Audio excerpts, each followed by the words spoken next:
Usha medical education में आपका स्वागत है। आज का टॉपिक बताने जा रहे हैं गैंग्रीन। क्या होता है गैंग्रीन?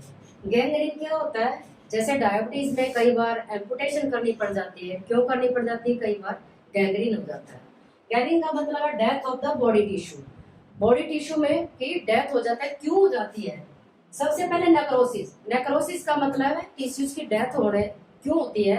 क्योंकि उसको इस्चीमिया ब्लड सप्लाई बहुत कम मिल पाती है। वहां पे जब ब्लड सप्लाई नहीं, हाइपोक्सिया हो जाएगा, इस्चीमिया के द्वारा ऑक्सीजन नहीं मिल पाएगी तो वहां की बॉडी के टिश्यू की डेथ होने लग जाती है। और साथ में प्यूट्रीफिकेशन। प्यूट्रीफिकेशन का मतलब सड़ना। यहाँ पे जब डेथ हो जाती है तो वहाँ इन्फेक्शन हो जाता है और वहाँ का जो जो अफेक्टेड पार्ट है वहाँ पे वो सड़ने लग जाता है और इन्फेक्शन फैल जाता है और वो कैसा कलर हो जाता है? ब्लैक कलर का हो जाता है। ब्लैक क्यों होता है? देखो, मान लो ये बॉडी टिश्यू है।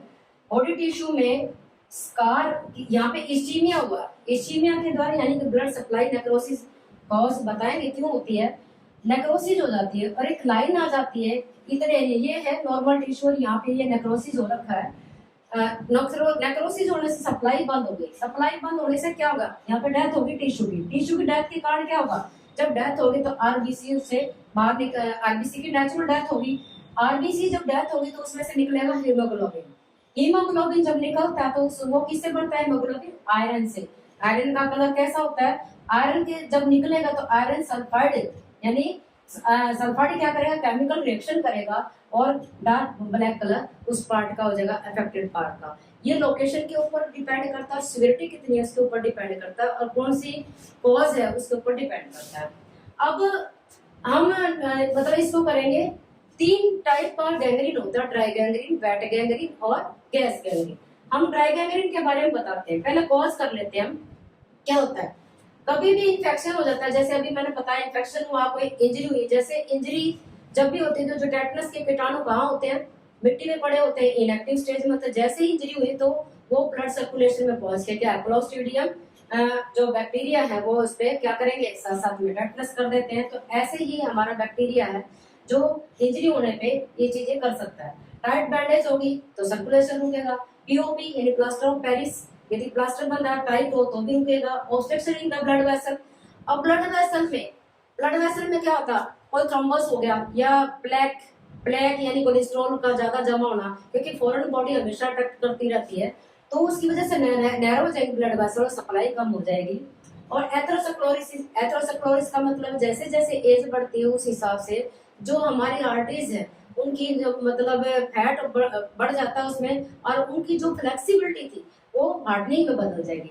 तो उसकी वजह से क्या होगा? जो पेरिस्टस जो हमारी इलास्टिसिटी है ब्लड वेसल्स की वो कम हो जाएगी। उसकी वजह से प्लेक क्यों जमता रहेगा और नैरोइंग हो जाएगी। तो वो कारण भी हो सकता है, नैरो के कारण भी ब्लड वेसल में। बर्गर डिजीज, ये बहुत ज्यादा जो सिगरेट स्मोकिंग करते हैं तो उनको बर्गर डिजीज हो जाती है। रेनाल्ड डिजीज है ये इमोशनल स्ट्रेस वगैरह बहुत ज्यादा तो उनको भी होती है। एर्गोट पॉइजनिंग, एक एर्गोट में ऐसा केमिकल होता है जिसकी पॉइजनिंग की वजह से जो ब्लड वेसल कांटेक्ट होंगी, कांटेक्ट मतलब सिकुड़ जाएंगे तो नेचुरल है क्या हो जाएगा? ब्लड सप्लाई नैरो हो जाएगी। और जहां तक ब्लड सप्लाई किसी पार्ट में नहीं पहुंचती, जैसे हमारा ये सेंट्रल पार्ट है। अब जैसे ड्राई गैंग्रीन को हम करेंगे सेंट्रल पार्ट से, यदि अब परे हम देखेंगे तो लिम्ब आती है हमारी, दोनों लिम्ब, लोअर लिम्ब और अपर लिम्ब। इनके जो टो और फिट है इसमें गैंग्रीन ज्यादातर होता है। ड्राई गैंग्रीन सबसे पहले करेंगे या तो आर्टरी में, अभी मैंने बताया थ्रोम्बस की, प्लेक की वजह से या प्लास्टर ऑफ पेरिस टाइट की वजह से ये प्रॉब्लम होती है तो ब्लड सप्लाई कम हो जाएगी, O2 भी वहां कम हो जाएगी। लिम्ब और टो और फुट में खासतौर पर ड्राई गैंग्रीन हो सकता है क्योंकि वहां पे क्या होगा? ये क्या होगा? साइन सिम्टम अपीयर में वो पार्ट बिल्कुल ड्राई हो जाएगा। ड्राई होने के वो श्रिंक हो जाएगा, छोटा पड़ जाएगा बिल्कुल ही और डार्क ब्लैक हो जाएगा और आप स्पॉन्टेनियसली एम्पुटेशन यानी वो जो पार्ट है जब ज्यादा ही मतलब बिल्कुल श्रिंक हो जाएगा तो अपने आप ही एम्पुटेट हो जाए या गिर जाएगा। तो ये किस वजह से? इसके साइन सिम्टम क्या हो जाएंगे? इन्फेक्शन यानी ब्लड सप्लाई का बिल्कुल बंद होने से टिश्यूज की डेथ का होना। नो बैड ओडर, इसमें ड्राई गैंग्रीन में कभी भी बैड ओडर यानी स्मेल गंदी नहीं आती। स्लो स्पीड होती है इसकी, स्प्रेड की स्पीड स्लो होती है। लेस कॉम्प्लिकेशन और clear margin to gangrene. Clear margin का मतलब ये मार्जिनल एरिया होगा इसमें ये एरिया है, मान लो लगता है कि मान लो इतना एरिया है तो पता लग जाएगा ये हमारा गैंग्रीन है और शो हो जाएगा इतने में सब कुछ है, मतलब ये मार्जिनल एरिया से परे हेल्दी टिश्यू है। तो मार्जिनल एरिया यानी सिंपल होगा, इसमें कोई कॉम्प्लिकेशन नहीं है। दूसरा है वेट गैंग्रीन। वेट गैंग्रीन में क्या होती है, वेन की ब्लॉकेज होती है, वेन का विनस रिटर्न होता है, जैसे इसमें थ्रोम्बस वगैरह कुछ भी हो जाता है, थ्रोम्बस एम्बुलस वगैरह होता है, डीप वेन थ्रोम्बस हो जाता है जैसे, तो उनकी ब्लॉकेज होने से क्या होगा, उनमें क्या होगा, ब्लड भरा होता है, ब्लड ब्लॉकेज होगा तो ब्लड वहां पे मतलब क्या है, फुला देगा, स्वेलन कर देगा पार्ट को। मोस्ट एरिया, जितने भी मोस्ट एरिया है, नेचर जो नेचुरल मोस्ट एरिया उसमें ये वेट गैंग्रीन होता है। टिश्यू कंजेस्टेड हो जाएंगे और मोस्ट कॉमन है इंटेस्टाइन का, मतलब इसमें होता है वेट गैंग्रीन। लंग्स में हो सकता है, माउथ में होता है, और सर्विस यानी कि जहाँ पे मोस्ट नेचुरल मोस्ट एरिया है। रैपिड सिस्टमिक इन्फेक्शन होगा, यानी बहुत ज्यादा स्पीड से फैलेगा वेट गैंग्रीन, और सेप्टिसीमिया ब्लड में भी, यानी सिस्टम जितने ऑर्गन है उसमें भी इन्वॉल्व हो सकता है, ब्लड में भी इसका इन्फेक्शन फैल जाएगा। इसके सिम्टम्स क्या प्रोड्यूस होंगे, वेट होगा एरिया, सॉफ्ट होगा, स्वेलन होगा, और रोटन सड़ने लग जा रहा, डार्क कलर का तो है ही है। और इसमें क्या होगा, टिश्यू ऐसे होंगे, मतलब इसमें जो सिस्टम वाइज जो क्लैरिफिकेशन है वो नहीं मिलेगी, कितना फैला हुआ है कितना नहीं। तीसरा, जब हम वेट गैंग्रीन को टाइमली लॉन्ग टाइम तक हम ध्यान नहीं देते, अर्ली डायग्नोज नहीं करते, तो क्या होता है, गैस गैंग्रीन हो जाता है।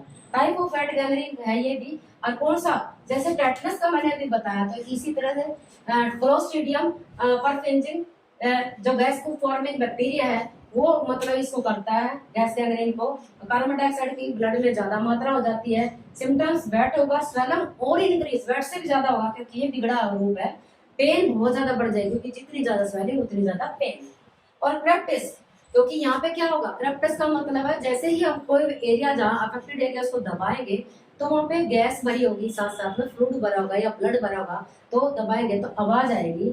और इसमें बहुत ज्यादा गंदी बदबू आती है, इसे जब भी मतलब जो टिश्यू की डेथ होती है, सड़ जाता है वो एरिया, ऑर्गन है उसमें मतलब ऐसा ऑर्गन में पहुंचेगा, कंजेशन हो जाएगी, वेट रैपिड स्प्रेड होगा, सेप्टिसीमिया होगा, और मोर कॉम्प्लिकेशन होगी इसमें। ये इसकी मॉर्फोलॉजी है। यदि हम मैनेजमेंट की बात करें, इसकी मैनेजमेंट क्या करें, देखो जैसे डेड टिश्यू है तो नेचुरल सर्जरी से वो डेड टिश्यू, मान लो किसी हाथ में एक अंगूठे में मान लो गैंग्रीन हुआ, यदि अर्ली डायग्नोज करके हम इसकी उंगली को, इससे अंगूठे को केवल मतलब कटवा दें, एम्पुटेट करवा दें, तो शायद अगला हिस्सा आगे नहीं फैलेगा। नहीं तो ये बहुत ही ज्यादा पूरा हाथ पूरा पैर काटना, क्योंकि ये किसमें होता है, ये इंटरनल ऑर्गन में होता है, ये चारों लिम्फ में हो सकता है, जिसमें टॉ और फुट खास होता है। डायबिटिक में स्पेशल ये चीज देखी जाती है, बेड सोर वाला पेशेंट है, क्योंकि वो लॉन्ग समय तक लेटा रहता है और जितने भी बोनी प्रोमिनेंट एरिया है वहां पे बेड सोर हो जाता है, हीलिंग पावर उसकी लेस हो जाती है क्योंकि वहां नेक्रोसिस हो जाता है। तो हम जो डेड टिश्यू है सर्जरी से रिमूव करवाएंगे उससे, यानी कि जितना भी पार्ट अफेक्टेड उसको रिमूव करवा देंगे। वासोडाइलेटर ड्रग्स देंगे, क्यों, क्योंकि हमेशा हमने देखा आर्टरी और वेन में ब्लॉकेज हो रही है, थ्रोम्बस बन रहा है, फ्लैक बन रहा है, या कुछ भी मतलब मटेरियल उसमें है, तो उसको हम क्या करेंगे, वासोडाइलेटर ड्रग्स देंगे, ताकि थ्रोम्बोलाइटिक ड्रग देंगे थ्रोम्बस को, ताकि काम कर सके, और जो मेंटेन द सर्कुलेशन मेंटेन रहेगा। ऐसा हमारा मैनेजमेंट करेंगे। यदि अर्ली डायग्नोज एंड ट्रीटमेंट साथ साथ कर देंगे, चाहे मेडिकल करें, और इन्फेक्शन है तो हम एंटीबायोटिक देंगे ताकि सेकंड इन्फेक्शन ना पहुंच पाए। ये हमारा गैंग्रीन बहुत ही सीवियरिटी, इसमें एम्पुटेशन हो, काफी लोगों को देखा हुआ है, तो पार्ट इतना सड़ जाता है, इवन की झाग भी बनने लग जाते हैं। गैस गैंग्रीन और वेट गैंग्रीन झाग भी प्रोटीनस होती है, तो सड़ता है तो डेली ड्रेसिंग होती है, एंटीबायोटिक चलते हैं, और डेली केयर करनी बहुत जरूरी है, और डाइट भी लेनी बहुत ज्यादा जरूरी होती है। ये हमारे मैनेजमेंट की बात है। आपको ये टॉपिक कैसा लगा, अच्छा लगा लाइक कीजिए, शेयर कीजिए, सब्सक्राइब कीजिए। Thank you.